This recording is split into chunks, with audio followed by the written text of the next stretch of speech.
अस्सलाम वालेकुम दोस्तों, मां हिते अॼु मिस्र जे शहर अलेक्जेंड्रिया में पहुतो आहियां। हीउ शहर 321 क़ब्ल मसीह में दुनिया जे तमामु वॾे फातह सिकंदर आज़म ठारायो हो, जॾहिं हू यूनान मां निकितो हो ईरान खे फतह करण लाइ। छो जो ईरान जे फ़ौजियुनि यूनान ते कब्ज़ो करणु शुरू कयो हो ऐं सिकंदर आज़म जे पीउ फिलिप्स उन्हनि जे ख़िलाफ़ का बि कार्रवाई न कई हुई ऐं सिकंदर आज़म जो पीउ फिलिप्स कंहिंजे हथां मारिजी वियो, जंहिंखां पोइ सिकंदर आज़म हिन दुनिया जो फातह थियो, हिन दुनिया जो हुकुमरान थियो। आस्ते आस्ते यूनान जो पहिरीं हुकुमरान थियो, पोइ हुन हीउ सॼो जेको मेडिटेरियन सी आहे उहो फतह करणु शुरू कयो।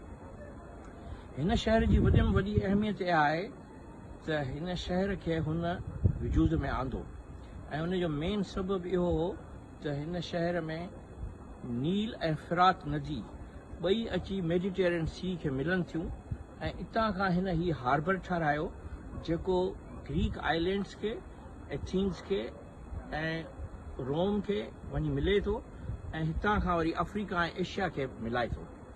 इन जे करे हीउ शहर जेको आहे सो ॿिन्ही खंडनि जे दरमियान अफ्रीका, एशिया ऐं यूरोप जे दरमियान हिकु वापार जो तमामु वॾो ज़रियो बणिजी वियो ऐं हिन शहर खे अॼु 2300-2400 साल थी विया आहिनि ऐं हिन में केतिरियूं ई शयूं आहिनि ॾिसण जे लाइ।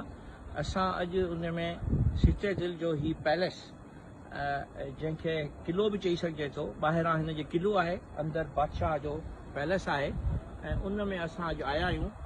ऐं हिन जी ख़ासि अहमियत हीअ आहे त हीउ सिकंदर आज़म बेसिकली दुनिया जो 7हों अजूबो हुते जो लाइट हाउस ठारायो हो, जंहिं लाइट हाउस जे करे ख़बर पवंदी हुई त भई जहाज़ हिते अचनि पिया। उहो राति जो ॿरंदो हो त ख़बर पवंदी हुई त राति जो हिते अचनि पिया जहाज़।